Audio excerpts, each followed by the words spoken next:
All right, so welcome back. We're gonna talk about routes today. Um, yeah, we'll start with a basic route. It's called a slant.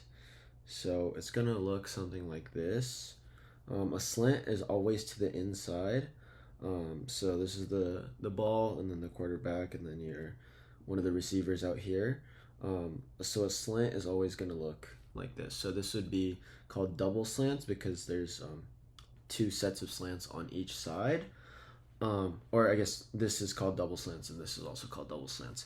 In terms of the technique to run it, so if you recall, you should always have your inside foot forward. So for this receiver, your right foot should be up, and then for this receiver, your left foot should be up. Q has the ball here. So then your steps traditionally are gonna start here, and then you're gonna go 1, 2, and then 3, and then cut in, and then you're gonna start here, and then you're gonna go 1, 2, and 3, and then cut in. I'll add a video later of Davante Adams, I believe, running the route. Just a slant route, a vintage Green Bay Packers slant route. So you guys will see here, it's gonna be 1, 2, 3, stick, and then get upfield. Just a slant route, a vintage Green Bay Packers slant route. So this is called what's called a 3-step slant. And in terms of angles, you want to think of it, I guess, more shallow than a 45, so maybe like a 30-ish to 40-ish degree angle inside. And mainly what you're looking at, the angle is important, don't get me wrong. But you're mainly looking for here on this route is what you're mainly looking for is 1, 2, 3, and then boom. And you want to either catch it in this first window in between the linebacker and the corner. So quarterbacks, you have two windows basically on slants. That first window is immediately, so you catch, hitch, like take 2 or 3 steps to hitch basically. And hitch is like you just go backwards, and then you keep your feet planted, ready to throw. So like ready, set, go, catch, 1, 2, and then out, balls out very fast on these timings. That's the first window, and the second window is right here by the time they're clearing this linebacker. So the first window is here, the second window is here. The first window is here, the second window is here, in here, if that makes sense. Yeah, so for receivers, we should be looking and being ready for the ball the second we're taking this third step. So left foot up, so 1, 2, 3, and then we plant, we stick our foot in the ground, we plant, and then we go left, and then we should be expecting that ball out very fast. And double slants like this, normally the inside guy will have like a 3-step slant, and the outside person will have a 5-step slant. So basically it's the same thing, right? Just inside foot up, 1, 2, 3, 4, 5 instead. And this kind of helps with the timing, so these guys get deeper and these guys stay more shallow. It could also be a 3-step on the outside and a 1-step on the inside. So 1, 2, 3 in, and then just basically right foot up. So just 1 stick in, like that, on this side, for example. But this one you'll see probably less, because if we just draw out the defenders, this is a really short throw. It honestly doesn't really make sense to make this throw. If you want to throw this short, you would either just run this person on a drag, which we'll talk about later, and throw them over the line once they're clearing like your offensive line here, like past here, like a light toss. Or you would do something like a bubble screen and just hit it right here, or you could do like a wide receiver screen and have this guy block and then catch it right here. But we'll go over that later as well. But that's slants, and slants are normally going to be shorter routes. We're aiming to catch them anywhere between like 5 to 7 yards, and a route should be cutting at like 3 to 5 yards, basically, depending on how long your steps are. That is a slant. We're going to talk about outs and ins really quickly. So these are very, hopefully, pretty self-explanatory. An out is just you run up straight and then you go out, right? And remember, the inside is just to wherever the ball is and wherever the quarterback is, right? So an out. So these would be examples of if I set this at like 5 yards, if this is like 10 yards, or like 15 yards. Honestly, we won't be running 15-yard outs very likely, especially for the girls. Guys might have this if we really need a long down and distance, and we need to get 15 yards. But it honestly doesn't really make sense. But most cases, 10 or 5 yard outs, right? Same thing, just inside foot up here, and then push to 5, and then we want this to be a clean 90-degree angle here, right? A lot of people either they tend to like bleed their routes, meaning so instead of going like this, like this, they kind of do like this thing where they curve it and they go deeper than they're supposed to. And so your quarterback who's getting in shotgun right here, boom, boom, boom, they're trying to throw it here. So the more you go and like kind of fall off deeper, that allows this cornerback or whoever's defending you time to go here and then go here. And so if you like are too lazy with your route and you're not disciplined and you don't keep this straight across parallel to the line of scrimmage, which is like the imaginary line that you start at, then this is like you're setting up the defense to be able to just pick, get like a pick six. A pick is like an interception, and an interception is when the defense catches the ball instead of the offense. And that's bad because that means the offense loses the possession and the defense gains possession. So basically, right, in football, you take turns to try to score, and you're forfeiting your turn to go score, basically, if you give up what's called a turnover. And an interception is a form of a turnover.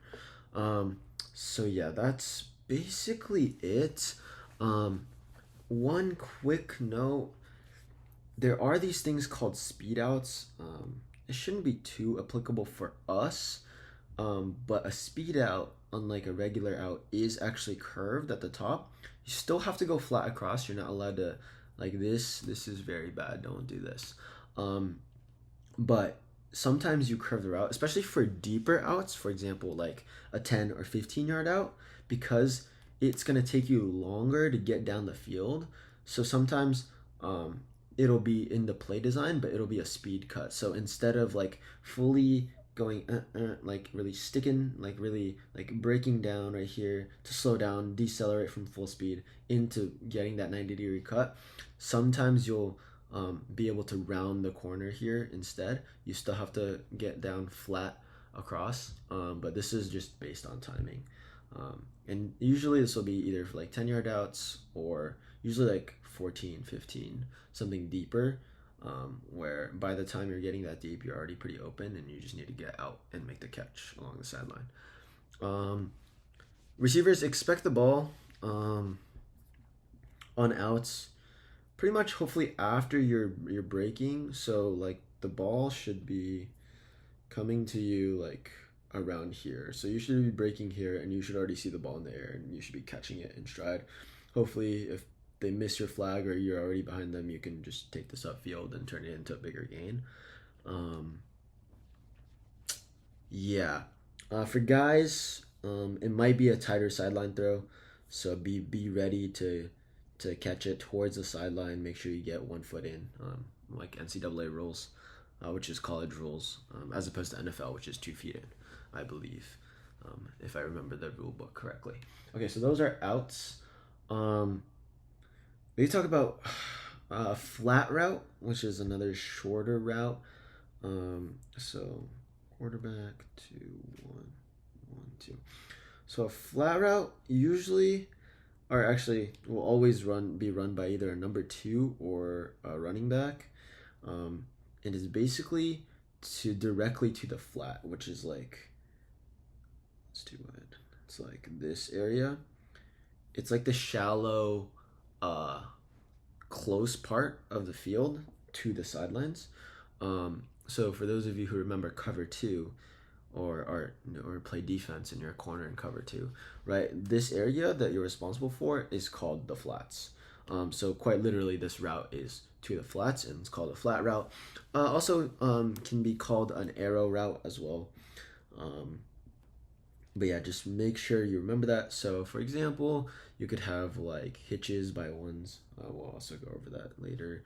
And then you can have arrow routes underneath. And the play design for this is you're hoping that the corner is occupied by these hitches, and then you have an easy completion here underneath to either side. You can also run a flat out of the running back, like I was saying. So if we have Q and then number 3, if we have like a clear out concept on this side, which is just a go to clear out this space, clear out this corner, take him deep, and then this linebacker, if they're following here, the out, but then this guy will be running a flat route, right? Flat is basically just like a flat, or arrow is basically, right, exactly that, just a straight line into this area, which is called the flats. So either side, this is a flat route, this is a flat route. Hopefully that makes sense. All right, next concept. I guess we'll go to what we just kind of already mentioned. It's going to be what's called a curl or a hitch. They're basically the same thing. The only difference being, honestly, depth. So a curl is usually deeper. So you'll have like a 14 to 12 yard curl.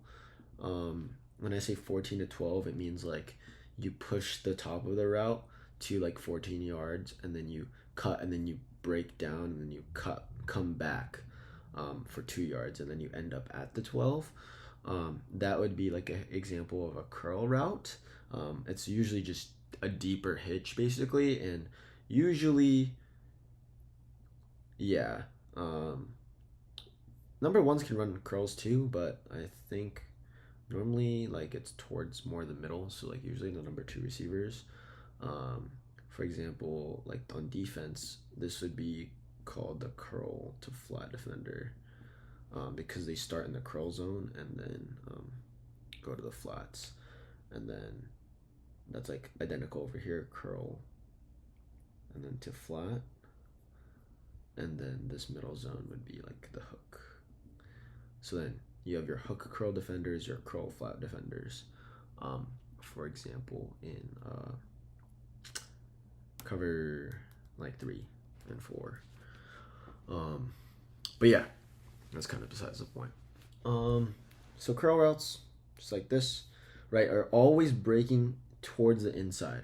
So you should always be, you're facing right forward the whole time you're running, and then you should be turning inside.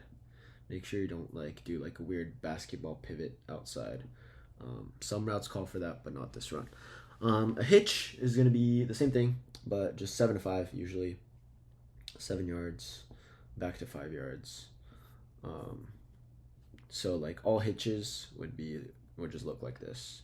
And then 1, 2, 2, 1. So all the receivers would push to 7 yards, and then come back to 5 yards.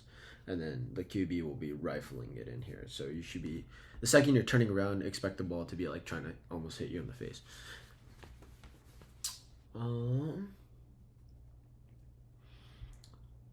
I guess on that note, there are these things called stop routes as well, which is basically the same thing, but then you just go and stop.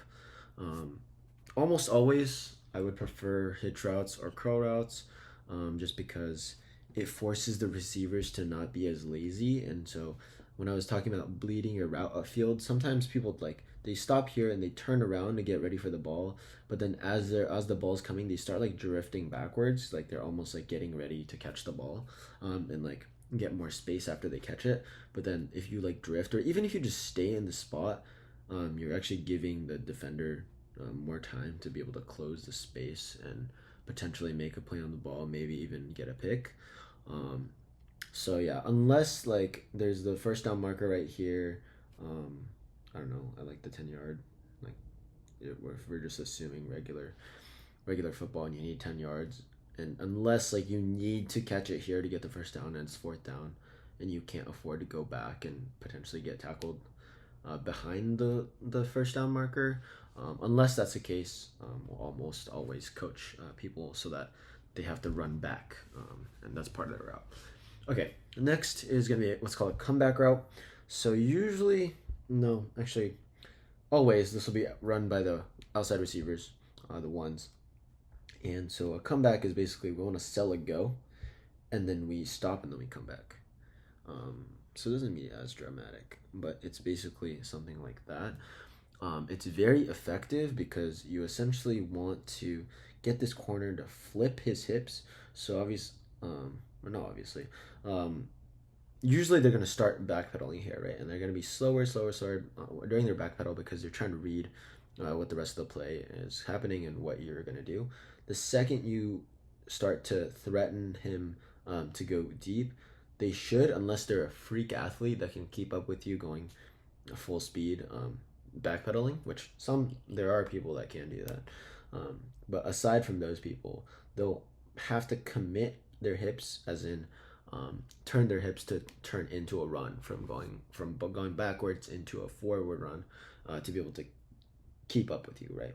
And so after you get their hips committed and they're flipping and you're like pretending as if you're trying to catch the ball over here, the second you like are threatening that, you're able to just drop your center of gravity, like kick your legs, like really paddle your legs, decelerate hard, and then break out. So this is basically the opposite of like the curls and the hitches we were talking about, how we always want to turn inside. This is the one of the routes where you want to turn outside. And you're expecting the quarterback to throw with anticipation, so they should be throwing before you even get to this break. So you should be turning around and getting the ball right here, and then probably like stepping out of bounds like right after. This is like a big timing play. It's similar to what's called like a back shoulder throw. Not quite the same thing.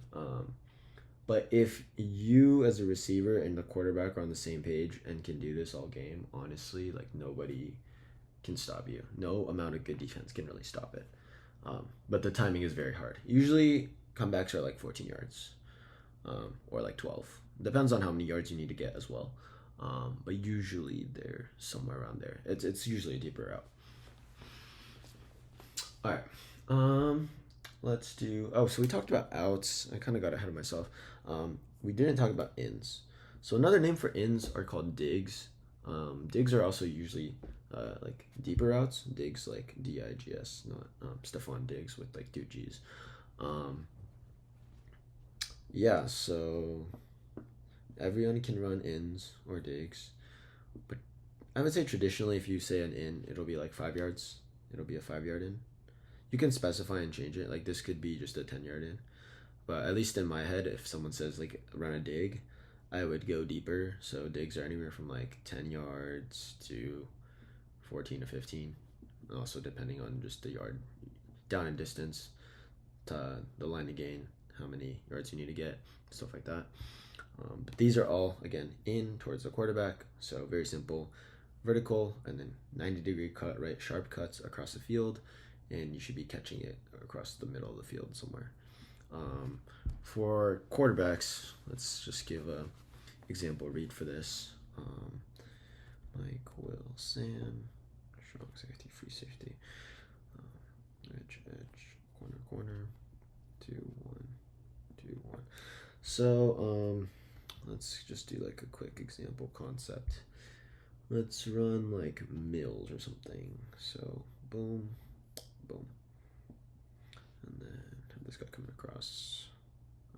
Put this guy on like a comeback. Boom. Right. So your read here would be two things.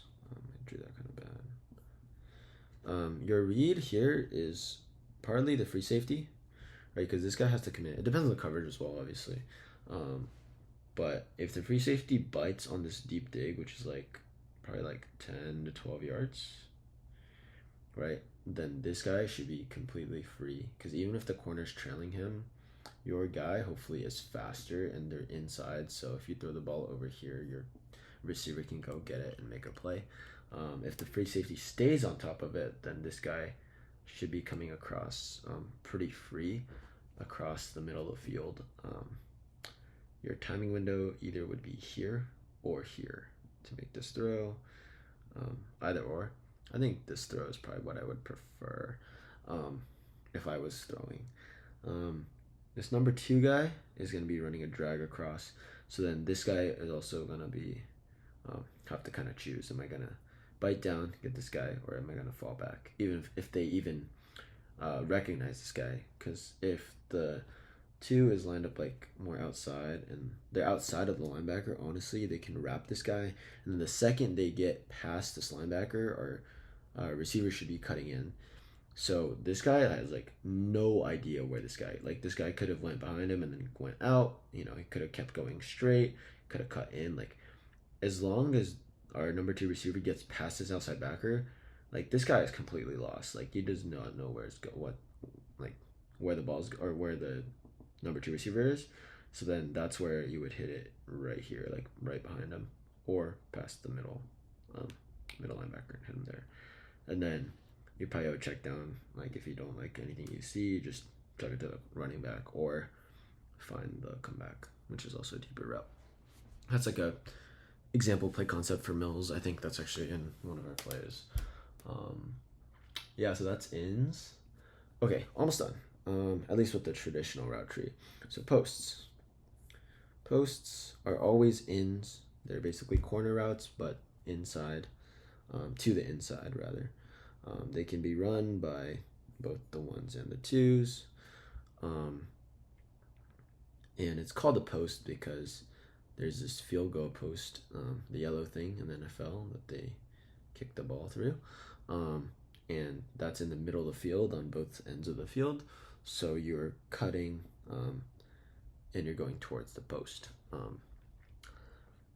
Yeah, so usually you'll cut anywhere from like, it depends on how far your quarterback can throw. I think for like the girls, honestly, like 7 yards is a good place to cut it across.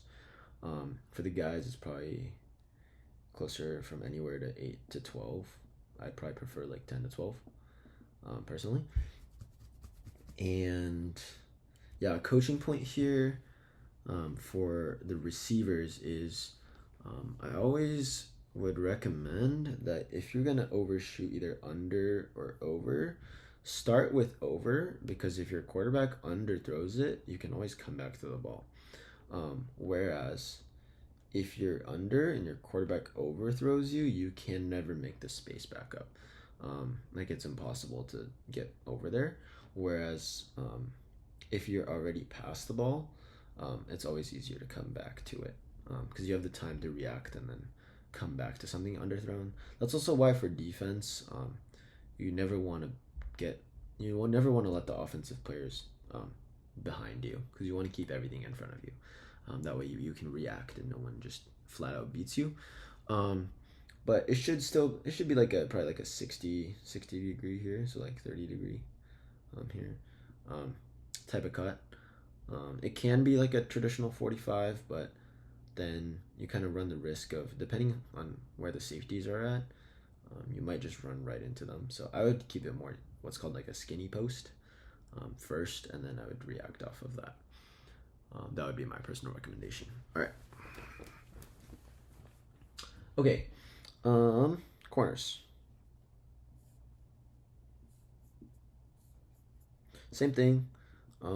This cutting depth can be at 7 to 12, depending on how good your quarterback's arm is and how comfortable you are running the route as well. Same thing. I would probably keep this more skinny, as in more vertical, because you can always come back to the ball that's thrown outside and underneath. Yeah, and it's just to the corner. Like if you think about, there's gonna be like these pylons in the end zone, right, in the four corners, right, and you're aiming just basically like at the corners.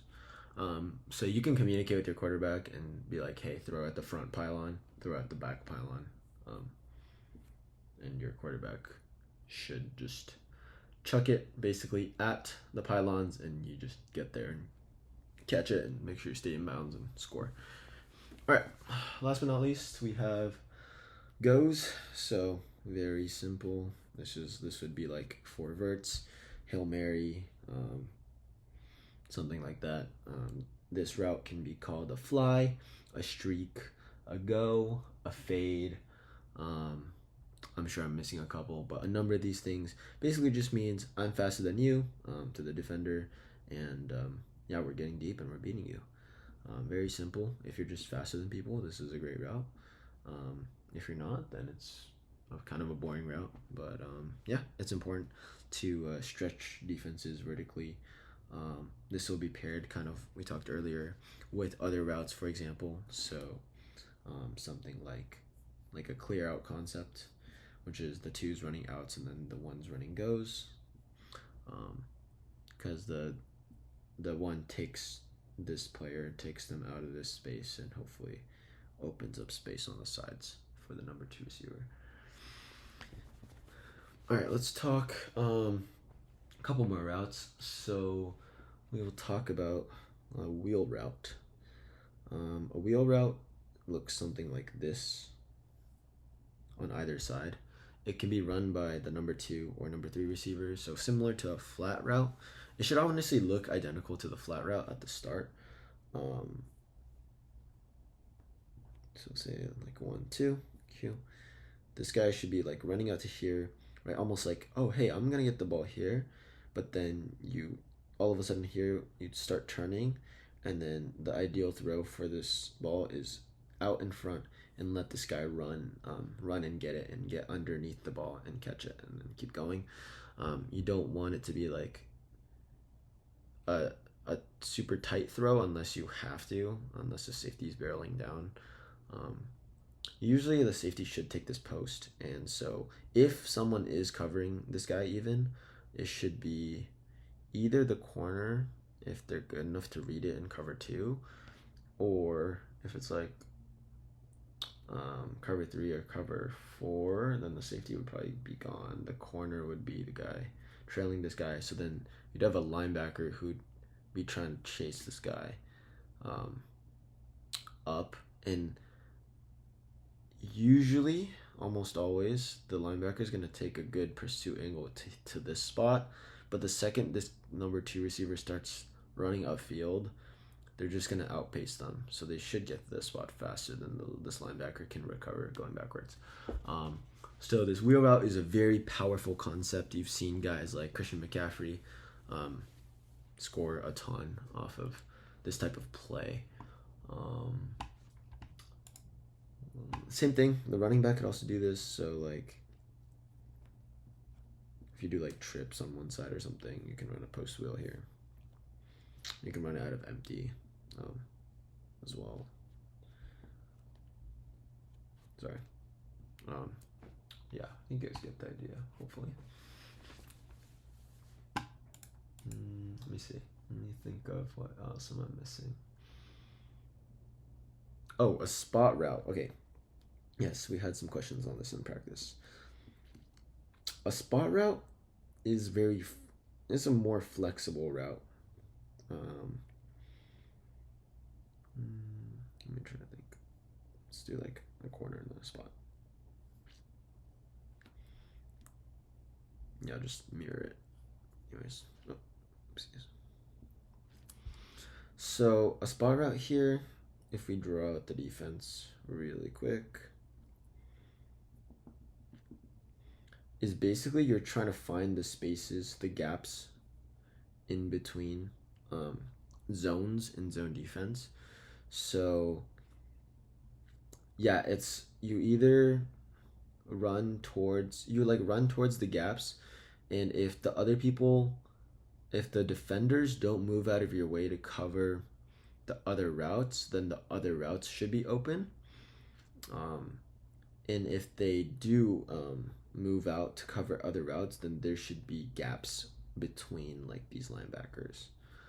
Um, that's a general premise. So, and I guess a thing to note is if you're this receiver, let me just clean this up. Just let me draw just the spots.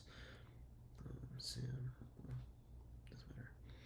If as a receiver I get here, don't keep running because then you're gonna run yourself into this guy, right into this guy's zone. Stop like the second you get enough space between you and this guy, just stop, and the quarterback's gonna be looking for that, and just if they're any good, they're gonna be rifling it into you, as in they're gonna just throw it really fast and really hard at you, so you can just catch it there. So that's like a spot route. Another thing we had to talk about is a flare goes and stems, and then I guess also post corner and corner post. So stems basically is gonna look like this. So I know this looks kind of confusing, but these routes are all stemmed. So if this was a stem basically just means that you instantly start going inside at the start of your route to establish inside leverage.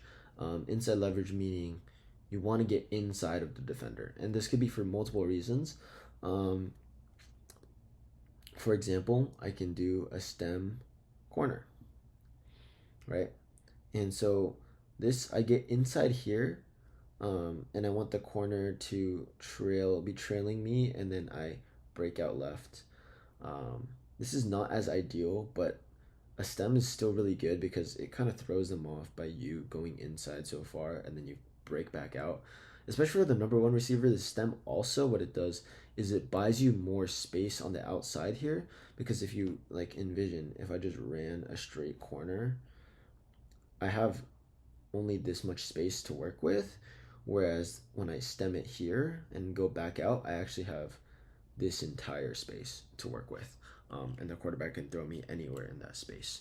I could also do, for example, a stem dig, right? And this is really good, especially because you get inside leverage on this guy, and then so this guy's like, even if they have really good defense, they're going to be on the outside of you the whole time, and then you're cutting in, right? So then it's really hard for them to get to the ball if the ball's thrown properly inside, because the ball should be coming to you and you are between the ball and the defender, which is a great spot to be in.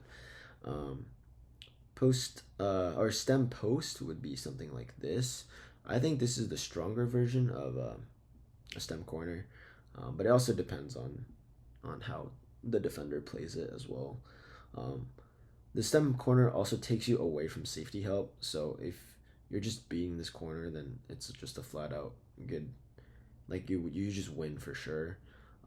Whereas with the stem post, like you're very likely going to be running it at least into one safety help, so that could be a disadvantage as well. But same thing if the corner's outside, and I'm just writing C's for corners.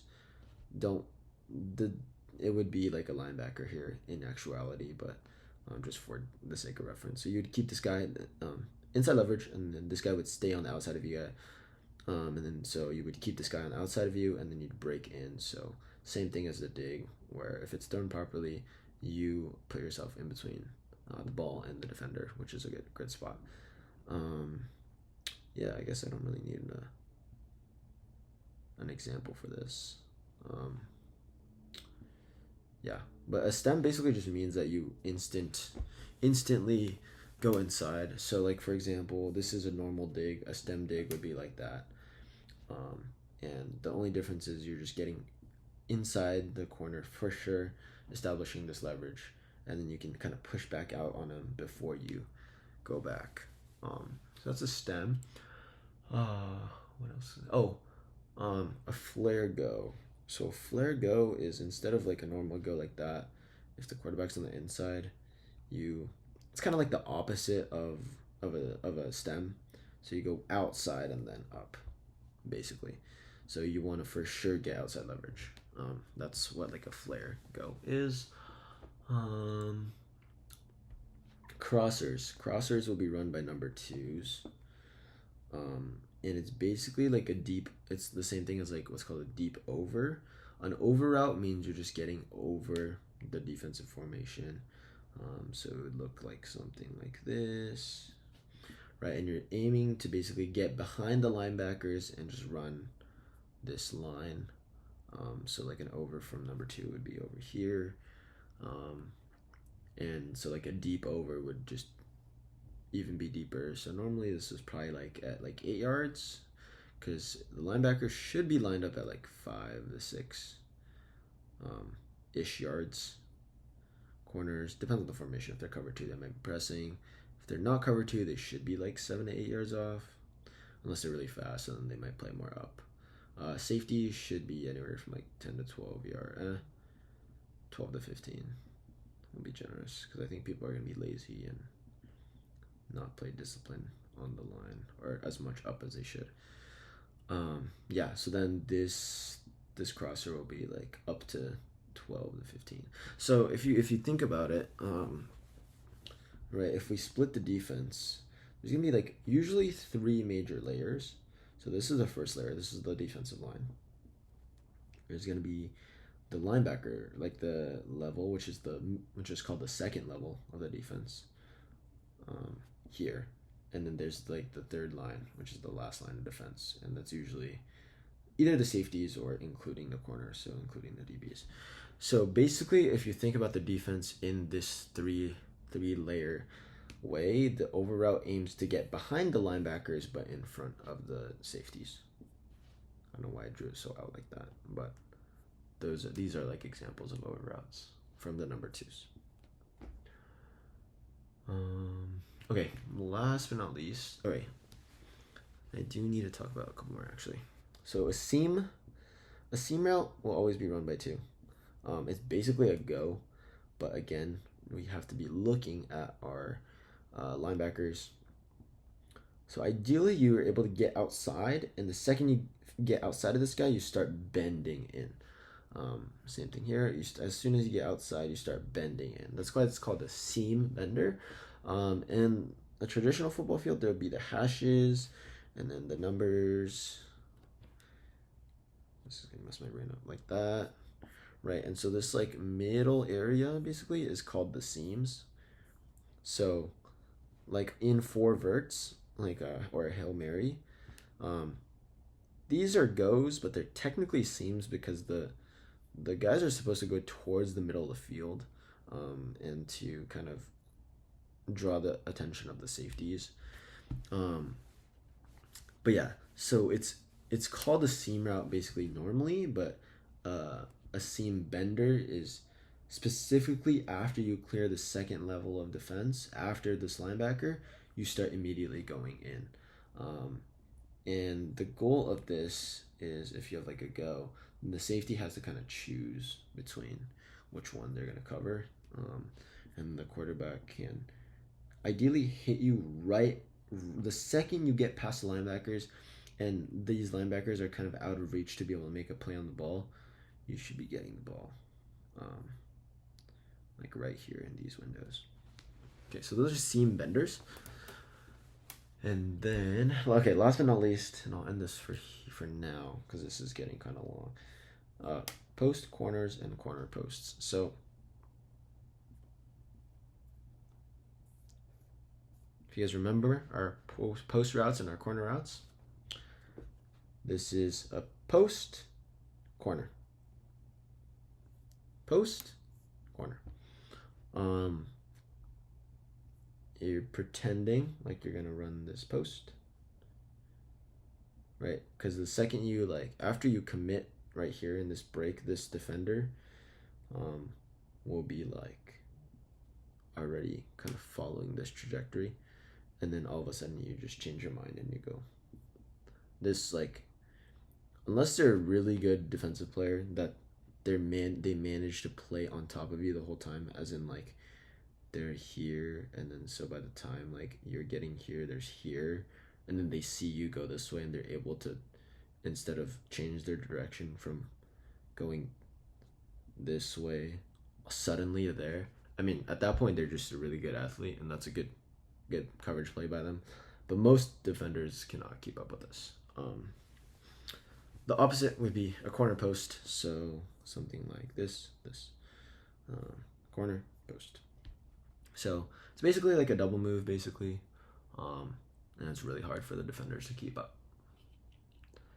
Yeah, I think. Oh, okay, sorry. Last thing is an option route. So option routes can be run, honestly, by anybody, but usually by the twos or the running back. An option route basically means you're gonna go up here. It's kind of similar to a spot route, in theory. You're gonna see, okay, am I in between these guys already? If so, I'm gonna sit down and I'm gonna expect my quarterback to make that throw here. If this guy's on top of me, for example, then I would go out and then I would expect the ball out here. So it's called an option route because you basically have the option of sitting it down, going in if for whatever reason, like you have more space here, or if they're like here, you can go out and then if there's more space there.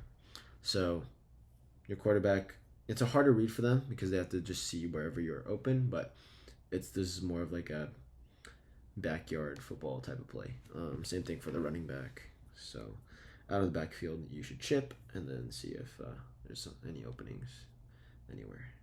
That'd be an option route. Cool. I know that got long, but if you guys actually watch this, you guys are the GOATs. Yeah, thanks for watching.